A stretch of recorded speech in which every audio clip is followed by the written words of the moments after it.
فرمائیں علامہ ابتسام الہی ظہیر۔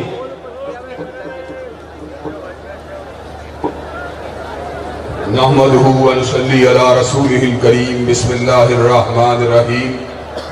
ما کان محمد ابا احد من رجالکم ولکن رسول اللہ وخاتم النبیین۔ حضرات گرامی قدر،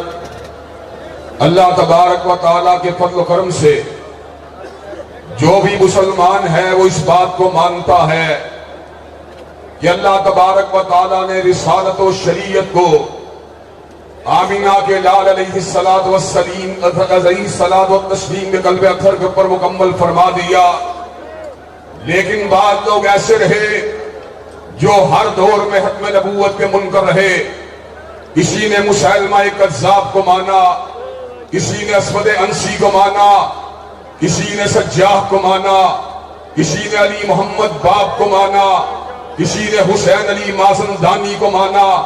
کسی نے غلام احمد قادیانی کو مانا۔ اللہ کے فضل و کرم سے جب تک ایک مسلمان بھی زندہ ہے،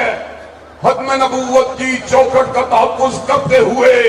ختم نبوت زندہ باد کے نعرے لگاتا رہے گا اور قادیانیت مرد آباد کے نعرے بھی لگتے رہیں گے۔ حضرات گرامی قدر،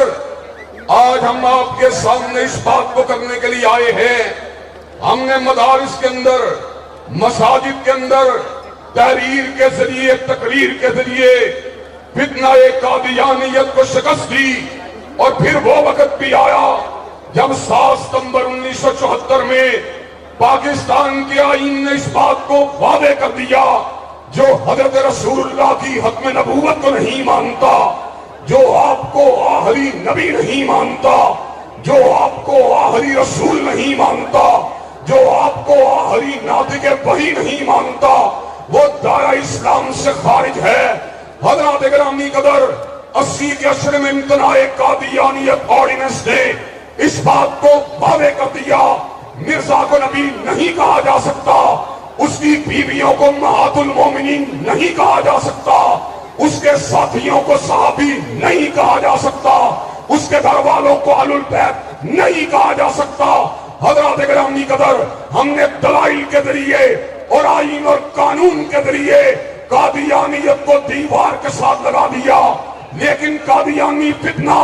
طرح طرح کی سازشوں کے ذریعے کبھی مسلم لیگ کے کندھوں پہ سوار ہو کر، کبھی تحریک انصاف کے کندھوں پر سوار ہو کر، کبھی کسی اور جماعت کے کندھوں کے پر سوار ہو کر اپنی ہردہ سرائیوں کے اندر مصروف رہا۔ کبھی ختم نبوت کے ڈراپ کے اندر ٹیمپرنگ کو کیا گیا،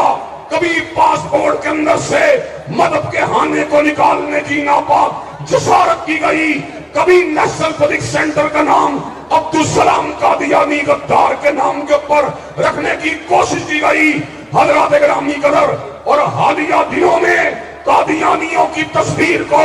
قادیانیوں کے جھوٹے پروپیگنڈے کو اسلام اور قرآن کے ساتھ جوڑا گیا۔ حضرات گرامی قدر، پہلے جنرل مشرف کو پاسپورٹ کے اندر مذہب کے ہانے کی بحالی کے حوالے سے سر کو جھکانا پڑا، اور اس دفعہ قاضی فائد عیسیٰ کو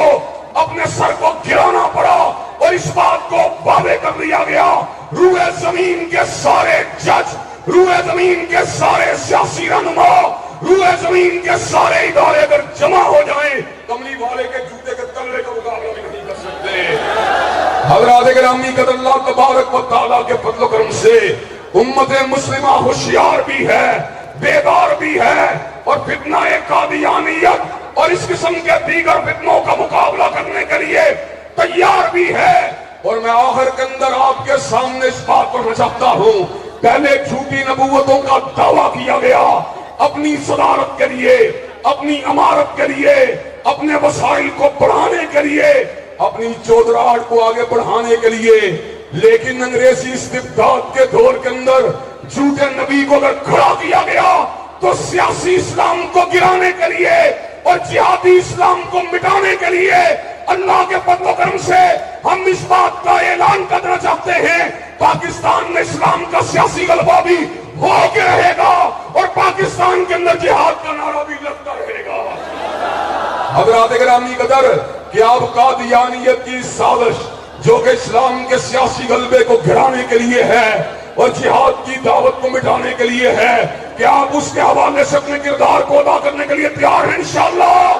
کیا میدان عمل میں آنے کے لیے تیار ہیں انشاءاللہ؟ کیا طاغوت کے مقابلے میں سینہ سبر ہونے کے لیے تیار ہیں انشاءاللہ؟ کیا اپنے اکابرین کی روایات کو پلٹانے کے لیے تیار ہیں انشاءاللہ؟ پورے دل دے کے نکھاریں گے روحے پر کے گلاب، اور ہم نے گلشن کے تحفظ کی قسم کھائی ہے۔ وآخر دعوانا الحمدللہ رب العالمین۔